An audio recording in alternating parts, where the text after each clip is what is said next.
Que bom ver a casa cheia. Boa noite, gente. Muito feliz de estar aqui, muito mesmo. E eu estava lembrando, né, como foi esse ano.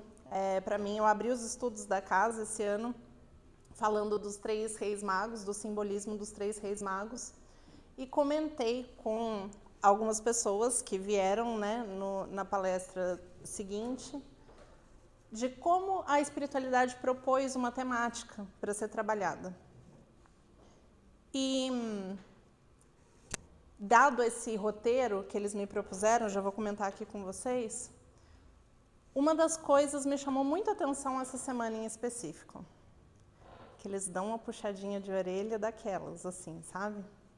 E aí eu, planejando o que eu traria aqui para vocês, muito preocupada, genuinamente, com o que eu poderia trazer para inspirar, para motivar, para dar um ânimo para todos vocês, a espiritualidade me soprou, através de várias leituras bem claras. Não é com o outro, é com você.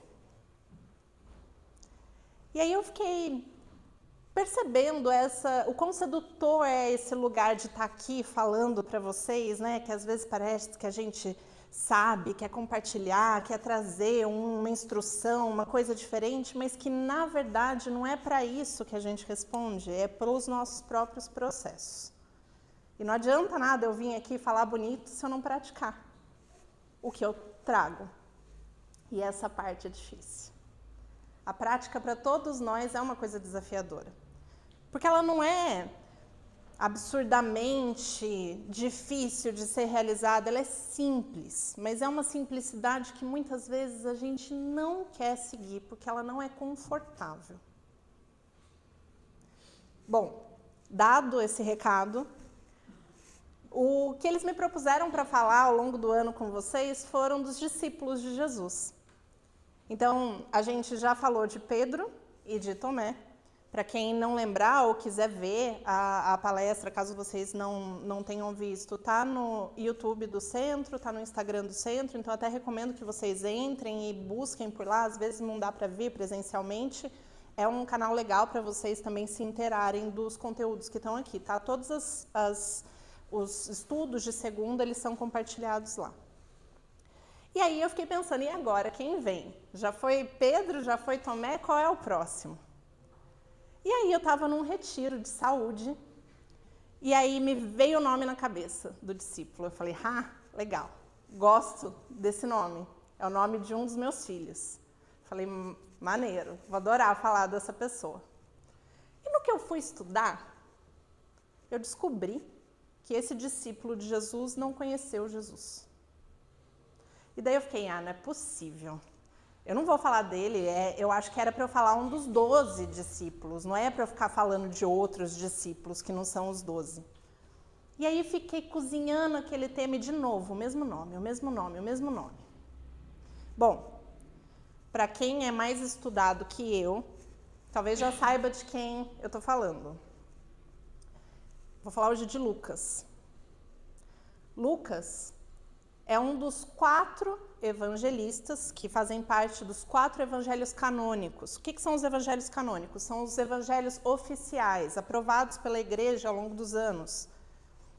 E desses 4, a gente tem Mateus, que foi um discípulo de Jesus direto, a gente tem João, que foi outro discípulo de Jesus direto, e a gente tem os evangelhos de Marcos e de Lucas, que não foram discípulos de Jesus diretos, ou seja, eles não participavam dos 12, eles não sentaram lá na Santa Ceia e repartiram pão com Jesus.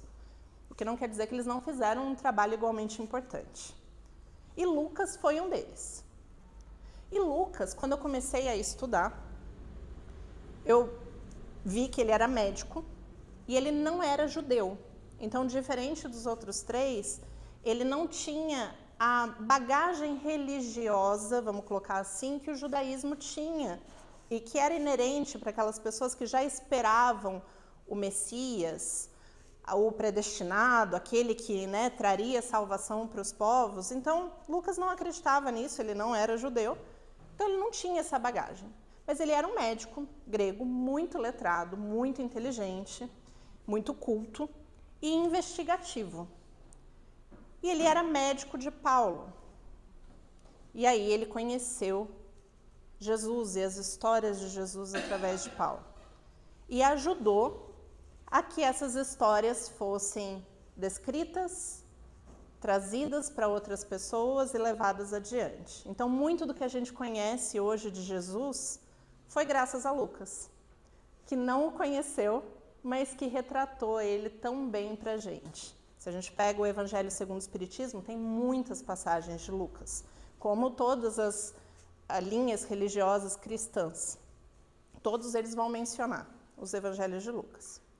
E os Evangelhos de Lucas, eles se destacam porque eles incluem muito as pessoas. Como ele não tinha essa coisa de pertencer ao judaísmo, ele queria levar a essência de Jesus para todos os povos, ainda que eles não acreditassem em toda a profecia, né, que existia na época. E Lucas também se interessava muito pela saúde, porque ele era um médico, afinal. Então, os episódios de cura de Jesus eram os mais citados nos Evangelhos de Lucas. A mulher hemorrágica, paralíticos que andam, cegos que voltam a ver. Vocês imaginam um médico ouvindo esses relatos? Que incrível que deve ser, né? Essa pessoa que ele não conheceu e que curava casos improváveis. Então, Lucas começa a investigar a vida de Jesus e, na minha concepção, ele começa a enxergar a saúde de uma maneira mais integral. De uma maneira que todos nós deveríamos enxergar a saúde. Porque ainda hoje, com 2000 anos de gap aí entre Jesus e a gente, ainda hoje, muitas vezes, a gente olha para as nossas doenças físicas e para ali, né? Toma um remédio, deixa passar, acha que não tem relação nenhuma com coisa alguma. De uma gripe a algo mais sério. E veja bem, eu não estou falando que tenha necessariamente relação, mas a gente investiga pouco. Hoje a gente fica muito no imediatismo de cura, mas na verdade é um imediatismo de fazer a doença embora, sem observar o que a doença traz. E isso me levou a pensar que Jesus, quando ia fazer as suas curas, ele sempre falava duas coisinhas, ele tinha um ritualzinho. A primeira era: você quer que eu te cure? Ele fazia essa pergunta. E a última era: vai e não peques mais. O que isso quer dizer, hein? Na nossa ideia de saúde hoje em dia. Quem fez essa tradução foi Lucas. E Lucas não só fez essa tradução, como no livro de Paulo Estevão, eu estava tentando achar ali, porque eu não li esse livro, mas vi que tem citações de Lucas nele, porque fala da vida de Paulo. Lucas retrata, tem a missão espiritual, descrita por Chico, de retratar Jesus de uma forma mais tenra, mais humana, mais calorosa. E que interessante, né? Uma pessoa que não o conheceu traz essa versão para a gente. Muito por conta desse olhar do médico, do cuidado, da saúde, do bem-estar. E eu fiquei observando isso. Poxa, Lucas é um médico, cuida do físico. Aí ele vai e descreve um evangelho minuciosamente refeitos, relatos, ele vai atrás da história, ele traz isso para a gente, deixa isso palpável. E ele continua curando até hoje. As doenças que ainda nem imaginava que viriam nas pessoas que estavam por nascer. A palavra também cura. E mais uma vez volta a responsabilidade. O que você vai falar? Quem é você para trazer cura para alguém? Que tal você revisar as suas próprias palavras dentro do seu círculo mais íntimo? Como é que está isso? E é isso que eu quero propor para vocês. Eu não vou me colocar aqui para ensinar nada, porque todos vocês têm acesso às verdades de Jesus, mas eu quero propor algumas práticas, para que todos nós saiamos daqui de uma maneira mais empoderados da responsabilidade que nos cabe. Qual é a responsabilidade que nos cabe? Fazemos o que Lucas fez. Mesmo sem conhecer o Mestre, a gente levar a sua mensagem de cura adiante, com base nas nossas próprias potencialidades. E todos nós somos médicos. Todos nós temos pontos bons, pontos desafiadores, mas todos nós aqui temos um talento e a gente pode ofertar isso para o mundo. Então, eu não quero me colocar de uma maneira acima aqui. Eu quero convidar vocês para uma prática. Para ver na prática mesmo como é essa história de curar. E para isso, a gente precisa perceber de que cura que a gente está falando. Porque existem doenças no físico. Todo mundo percebe isso, certo? Levanta a mão aqui para mim, quem já teve de um resfriado a algo mais crítico de saúde, ou que esteja nesse momento com algum incômodo de saúde no físico. Tosse, resfriado, dor de cabeça, o que for. Muitos, né? Mas tem coisas que vão além do físico, a gente não é só matéria. Como tá as emoções de vocês? E aí vamos pensar em doenças emocionais, raiva, irritação, desamparo, tédio, aquela coisa de cansaço, de não ter disposição para as coisas. Então a gente tem um espectro aí também bastante extenso, de coisas leves e de coisas mais críticas. Quem de vocês tem algum desconforto emocional?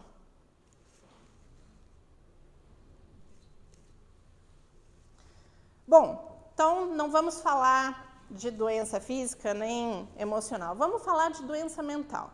E essa palavra é uma palavra pesada hoje em dia, né? A gente fala saúde mental. Do que a gente está falando exatamente? A nossa mente é a nossa capacidade intelectual. E a saúde mental é a gente ter essa capacidade intelectual, de pensamento, de discernimento boa. O que não faz bem para a nossa mente? Excesso de informação. Excesso de preocupação, excesso de trabalho, excesso de pensamentos. Alguém sofre disso aqui? Eu tô vendo uma galera que não tá levantando a mão, mas assim, gente.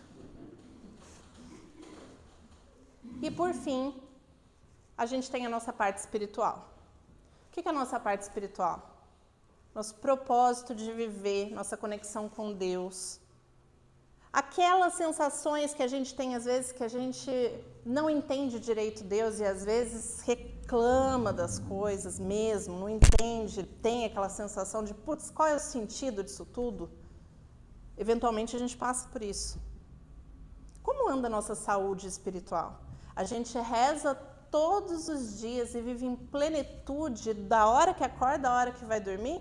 Se essa não é a sua realidade, levanta a mão.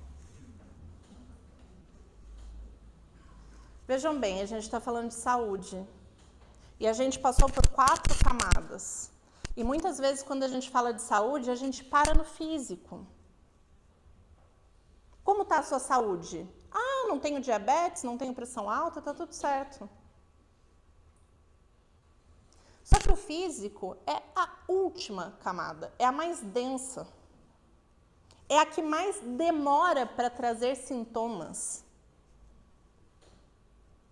É por isso que a gente não vê tantas crianças com tantos sintomas de doenças complexas, raras exceções. Porque demora para chegar no físico. Muitas vezes a falta de saúde vai sendo construída em outros níveis.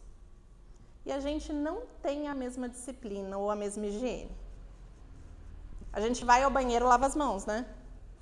Mas a gente tem um pensamento ruim, o que a gente faz? Propaga esse pensamento. Xinga o marido, bate o pé na quina da cama, nossa senhora, coitado de quem aparecer na frente. Cadê essa higiene? E é isso que eu queria propor um pouco para vocês aqui, essa reflexão. Não me coloco como uma pessoa perfeita, porque hoje em dia é muito difícil a gente manter de fato a saúde em todos os níveis. Mas se a gente não repara que a nossa saúde está indo embora quando a gente está olhando o celular sem parar, ao invés de conversar com uma pessoa. Se a gente não repara que a nossa saúde está indo embora quando a gente escolhe conteúdos que não elevam a gente para consumir. Se a gente não repara que a nossa saúde está indo embora quando a gente se mantém irritado, sem paciência, brigando no trânsito. O que vai esperar que o corpo reflita?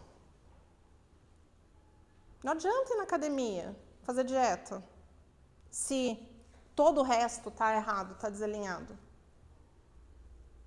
E falo para me ouvir, tá? Não quero dar lição de moral para ninguém. Estou falando para mim mesma. A gente está num momento difícil. Tem muito estímulo para tudo que é lado e pouco olhar. Então, o que eu queria propor para vocês hoje é a gente ter uma abordagem um pouco mais à la Lucas da nossa saúde. De olhar o que a gente pode fazer para melhorar isso. E os evangelhos de Lucas oferecem a solução. E a solução é simples. Perdão e caridade. E é essas duas práticas que eu queria propor para vocês. Uma de perdão e uma de caridade. Então aqui a gente vai botar a mão na massa. Quem topa? Quem não quiser fazer, não precisa, tá? Não é obrigado, mas se quiser, muito recomendo. Vamos pensar numa situação desafiadora. Aquela situação que a gente, poxa, algo muito injusto aconteceu, algo que tirou a nossa paz, algo que esteja incomodando. Pensa na situação. Aquele problemão que você está para resolver. Pensaram? Difícil achar, né? Imagina. Agora fechem os olhos. E vocês vão imaginar que vocês estão no alto de uma montanha e uma TV vai se desenrolando na frente de vocês. Essa TV traz exatamente essa situação. Percebe como você se sente, percebe como estão as suas emoções, o seu corpo, como é que está seu estômago, como é que está seu coração, seus ombros, sua cabeça. E aí você vai olhar para essa tela e vai falar mentalmente: eu perdoo essa situação. Ainda que as coisas não tenham saído como eu queria, eu deixo ir. Toda a expectativa de resolução da maneira como eu quero. Eu abro espaço e perdoo. E ao falar essas palavras, a tela vai se dissolvendo, vai virando uma fumacinha meio roxa, e fica essa fumacinha como se fosse uma neblina na sua frente. Aos poucos, essa fumaça vai ganhando um contorno de uma pessoa. Uma pessoa que você tem bastante dificuldade atualmente para lidar. Uma pessoa difícil. E essa pessoa ficando mais visível, você olha nos olhos dela e repete mentalmente: eu te perdoo. Ainda que eu não te entenda, não concorde com você, ainda que eu me sinta ferida, ferido pelas coisas que aconteceram, eu te deixo ir. E me livro de toda dívida que você possa ter comigo a partir dessa experiência. Aos poucos, essa pessoa também vai se transformando numa fumaça, vai perdendo os contornos e fica essa neblina na sua frente. E aos poucos ela vira um espelho bem claro, que você olha nos seus próprios olhos, no seu próprio reflexo no espelho e repete: eu me perdoo. Eu sei que eu errei em alguns casos, sei que não fiz o melhor que eu podia, sei que eu poderia ter feito muito melhor, mas eu me perdoo. E eu me libero de toda a culpa, de todo medo, de toda a raiva, toda a crítica que trava a minha evolução. Esse espelho também vai se transformando numa fumaça e ela vai subindo, subindo e se transforma numa luz acima de você.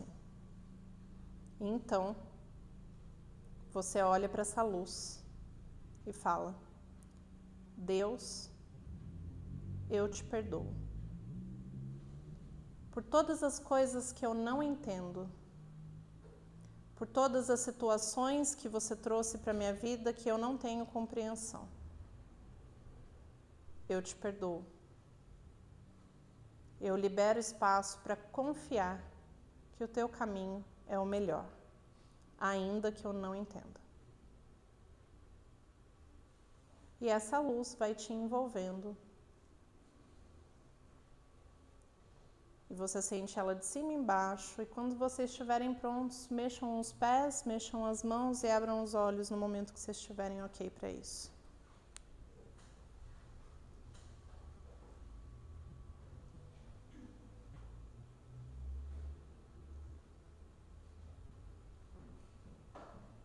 Como vocês estão se sentindo? Ok? Uma coisa simples. Visualização. Vocês podem fazer isso consecutivamente, vocês vão ver o efeito que isso tem na vida. Pode parecer bobo, mas não é. A ciência explica. Nosso cérebro é visual e a gente aprende mais quando a gente coloca imagem para trabalhar a nosso favor. Então tragam isso para a vida de vocês. Você não precisa falar para aquela pessoa que você perdoa ela, você não precisa, às vezes você não consegue, às vezes está difícil demais. Tenta em casa, com a porta fechada, não precisa falar para ninguém, não precisa alarde nenhum. Você com você mesmo. E agora, eu queria propor um segundo exercício, antes da gente finalizar. E esse exercício fala de caridade. Quem está comigo?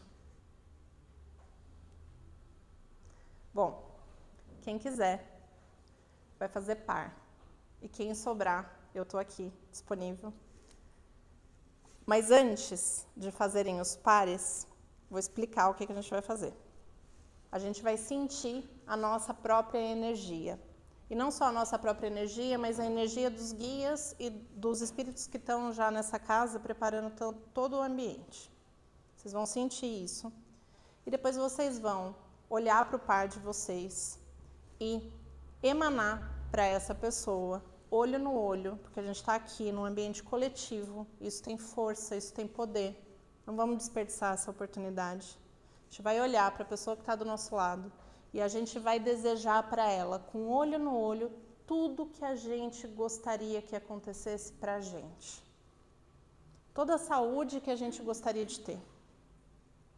Tudo aquilo que a gente quer de abundância, de fartura, de amor na nossa vida, você vai desejar isso para outra pessoa. Isso vai passar por você primeiro para sair. É uma oportunidade de sermos caridosos. Sei que muitas vezes é desconfortável, mas o que não é, né? No nosso crescimento. Não é algo difícil que eu peço. Pode ser desconfortável, mas não é difícil. Antes da gente começar, eu vou colocar uma música bem tranquilinha aqui.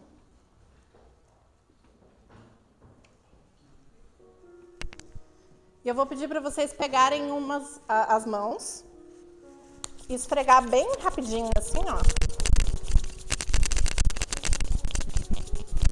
A gente vem aqui tomar passe e a gente não entende o que é o passe, né? Vocês vão ver na prática agora. E aí separa a mão. Vocês vão sentir que a mão está formigando, que existe um calor, existe uma energia aqui bem forte. Vocês podem dar uma cor para essa energia, podem imaginar alguma coisa. Imagina como uma bola de amor, de Cristo. aqui pra gente. E vocês vão colocar essa bola de energia no coração de vocês.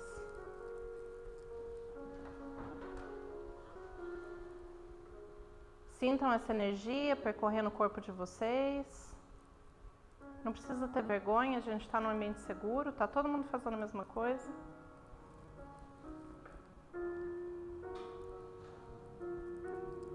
Essa energia percorre todo o corpo de vocês, trazendo saúde. E fazendo com que vocês compreendam toda e qualquer doença que apareça. Qual é a finalidade daquela doença? Qual é a finalidade daquele desconforto? E agora, vocês vão fazer as duplas. Olhem para quem está do lado. Cada pessoa sentou num lugar por um motivo.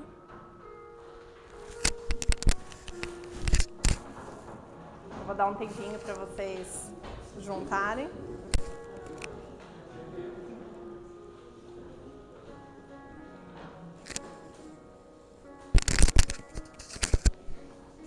Se tiver alguém faltando ou sobrando, eu estou disponível. Todo mundo tem par? Não? Pode vir.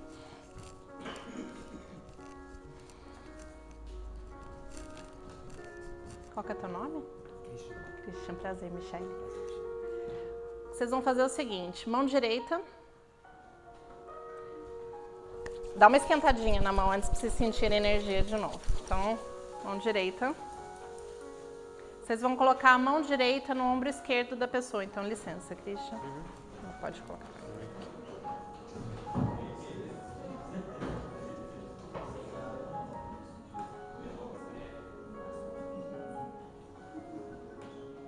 Sozinho? Ok, agora vocês vão olhar nos olhos um dos outros e vocês vão desejar tudo aquilo que está no coração de vocês que vocês querem que retorne para vocês. Todo amor, toda paz, toda saúde, toda alegria. Sustentem o olhar.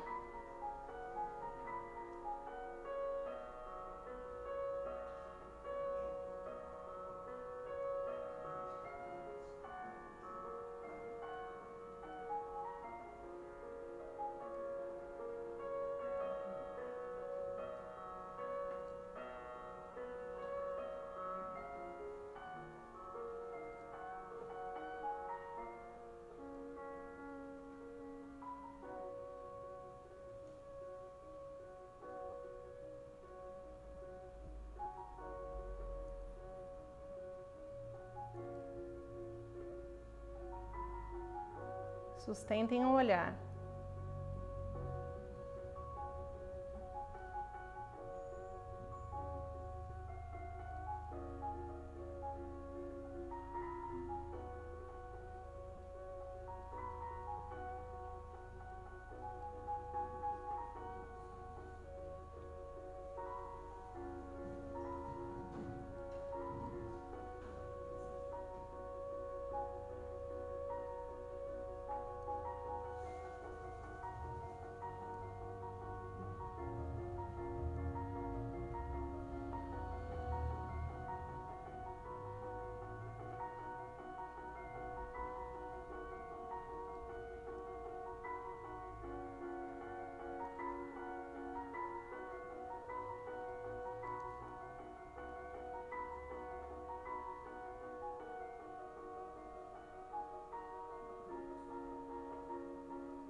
Pronto. Obrigada, querida. Obrigada.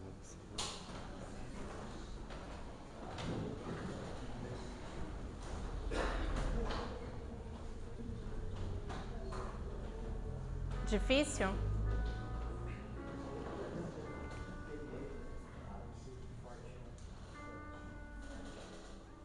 Depois eu vou querer ouvir cada um de vocês que quiserem compartilhar no final. Não vamos fazer isso agora para não tomar muito tempo. Mas é uma coisa simples, que muitas vezes a gente tem dificuldade de sustentar o olhar. E, gente, não foi 1 minuto.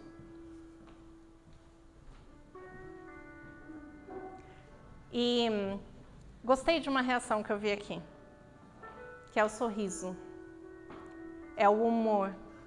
E a gente muitas vezes se perde nesse caminho da espiritualidade, achando que a coisa tem que ser séria, tem que ser pesada, que cuidar da nossa parte espiritual é aquela coisa, né, engessada. E para isso, eu tomei emprestado, para não dizer roubei, uma oração que o Papa Francisco falava que fazia depois das laudes dele. Eu não sei quem já viu aqui. É uma oração do Santo Tomás Moro. Eu vou ler para vocês e tem essa oração no final para quem depois quiser pegar água fluidificada. Eu deixei ali um bolinho dessa oração, quem quiser fazer em casa. É uma oração do bom humor, do senso de risada, para a gente despertar um pouco isso na nossa vida. Concede-me, Senhor, uma boa digestão e também algo para digerir. Concede-me a saúde do corpo, com o bom humor necessário para mantê-lo. Concede-me, Senhor, uma alma santa, que saiba aproveitar o que é bom e puro e que não se assuste diante do pecado, mas encontre o modo de colocar as coisas novamente em ordem. Concede-me uma alma que não conheça o tédio, as murmurações, os suspiros, as lamúrias. E não permita que eu me preocupe demais com aquela coisa que se agita entre a minha cabeça e os meus pés. Concede-me, Senhor, o senso de humor. Dá-me a graça de saber rir de uma piada, para que eu saiba tirar um pouco de alegria da vida e possa compartilhá-la com os outros. Que assim seja. Agora a gente vai para o passe. Obrigada, pessoal.